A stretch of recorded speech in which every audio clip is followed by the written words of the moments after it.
No. Well, it was just now, so there you go. Yeah, so here's the deal. My name is Mr. Odo.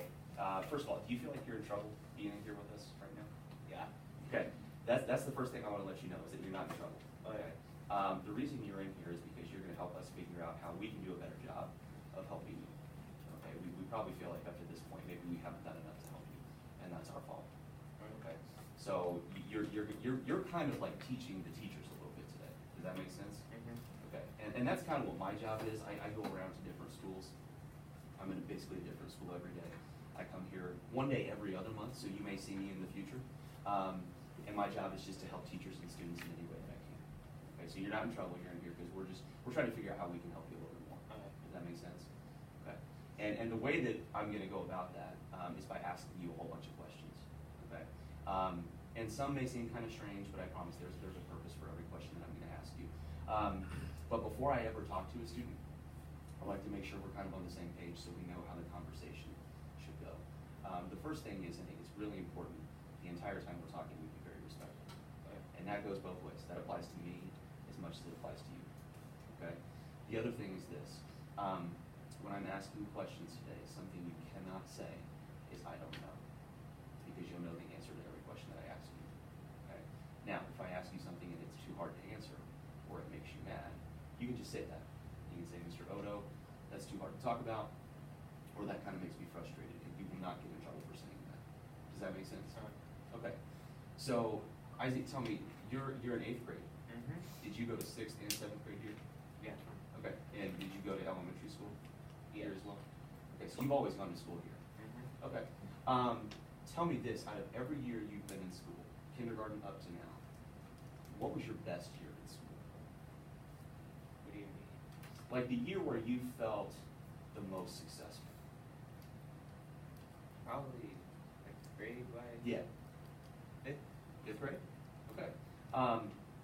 And you answered that pretty quickly. Can you talk about why 5th grade was such a great year for you? Well, it's like kind of fun in there. Just like going to class, but not going to class. But it's just going to one class every day. Okay. So that was something that you kind of enjoyed. Okay. Now, kind of the other side of the coin, 5th grade was the year where you felt the most successful. What year would you say has been your hardest year?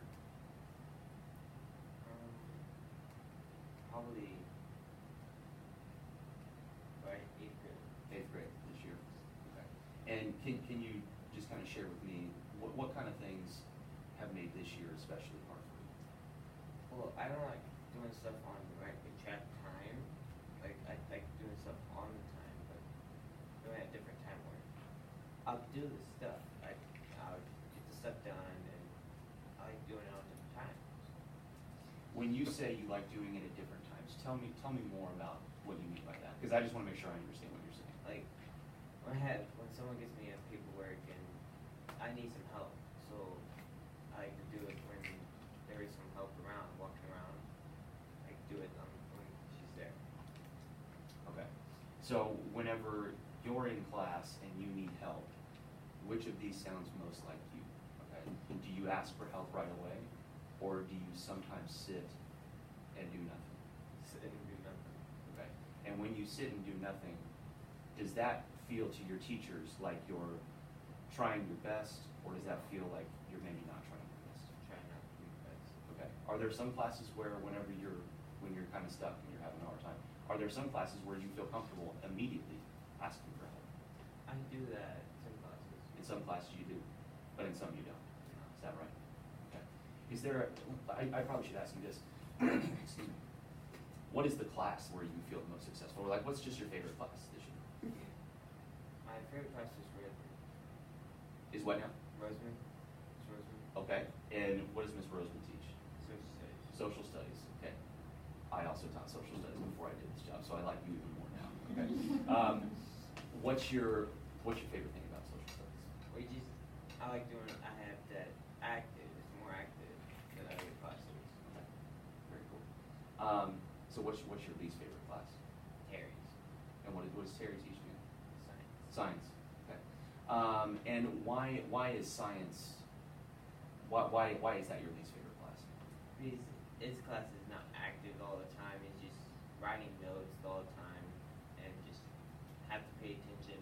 One mess up, you're out, and it's like trouble. Okay. Let me ask you this.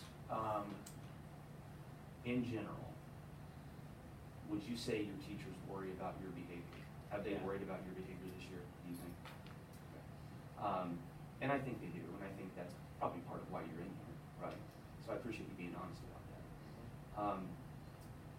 Specifically, what do you think they worry about?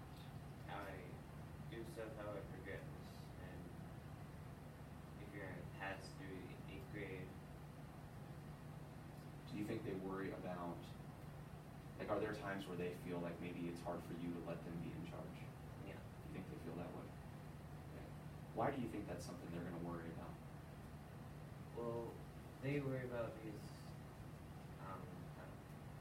Let me ask it this way. That's a big, broad question. Let me say it this way. Is it going to be important for you when you leave this building and go to high school to be able to let adults be in charge and follow rules, even if you don't Yeah. like them? Is that going to be important?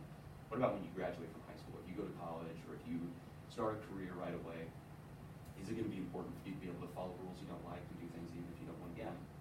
I would love to tell you as an adult that I don't have to follow rules anymore, that I get to do whatever I want. But it doesn't really work that way, and I think everybody here would probably say the same thing. That it actually becomes even more important.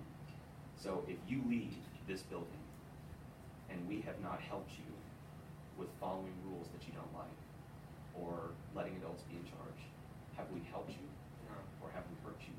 Get that. We will not have helped you if we don't help you with this. We will have made your life a lot harder. Does that make sense? Mhm. This is truly something that will be important for the rest of your life. And again, I want to stress, you are not in trouble when you're in here right now. The reason is because we got to figure out how we can help you with this. Because if we don't, then we're not doing the best job that we can for you. And even though I don't know these teachers super well, I'd be willing to guarantee not a single one of them got into education because they didn't want to do the best job for kids. That is not why they're here. Okay?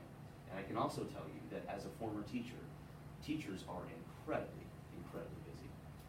They are responsible for so many things. But they felt like right now, today, this was the most important thing, was having you come in here.